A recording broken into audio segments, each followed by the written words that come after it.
Today is day 139, May the 19th. Those of you doing the one-year Bible, way to go. If you haven't started a Bible study and you're just tuning in or whatever, I want to encourage you, hit the subscribe. Also, feel free to check out the free Bible app. You can go on your app store, find the free Bible app, and they've got study plans and stuff so you can read on your own. That way you don't have to just listen to me. But for those of you doing the one-year Bible, we've got 1 Samuel chapter 24, verse 1 through chapter 25, verse 44. John chapter 10, verse 22 through 42. Psalm chapter 116, verse 1 through 19. Proverbs chapter 15, verse 20 through 21.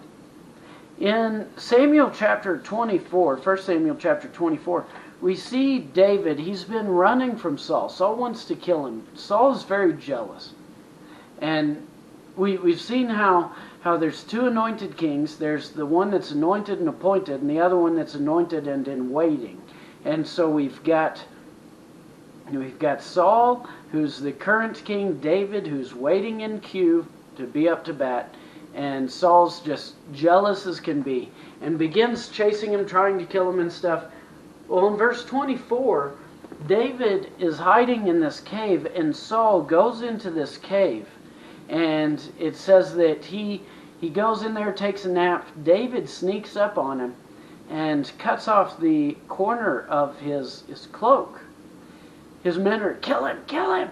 And David's like, no, I can't. He's God's anointed. Cuts off the corner of his cloak, which, if you remember, the corner of a Jewish's cloak is the prayer tassel. That's an important thing. To cut it off is showing separation from God. David is showing Saul, you trying to lash out against me is separating you from God. Stop it. Pretty powerful thing there. I just want to look at verse 1 through 10 here. You know, I've already summarized it. I'm not going to read all that. I'm just going to read down here at the end. So Saul ends up leaving the cave. Verse 8. Afterward, David also arose and went out of the cave and called after Saul, my lord, the king. See how he acknowledges him as the king? He's not just saying, hey, you dude, hey, Saul, you dummy. He still has that reverence. And when Saul looked behind him, David bowed with his face to the earth and paid homage.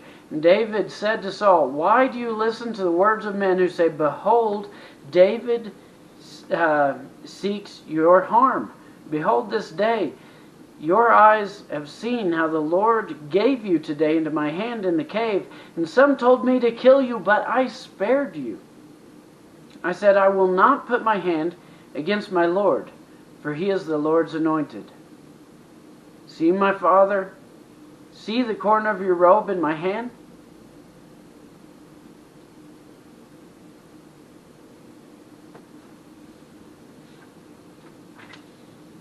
David has every opportunity and every right in the world's eyes to strike Saul out. Go ahead and remove him. Delete that fool. But you see, David knows that God's anointing is on him, and he can't strike out against God's anointing. I just really like that story. That's how I want my heart to be, you know? Where even when somebody is totally jacked up, I still have the humility to know that I don't have the right. Don't have the right. Everybody may say it's right. But you know what? I have to answer to God in my actions. I don't have to answer to man. If God says go, I'll go. If God says no, then no. But I just really like that. And I want to encourage you. Don't strike out against God's anointed. Who's he anointed? Those who he's appointed. Those are going to be the people in authority. Jesus says in the book of John that no authority comes to man except through God. So Those in authority over you, don't lash out against them. They might be as annoying as can be. But God still put them there. Stay humble. Stay clean. Remember who you represent.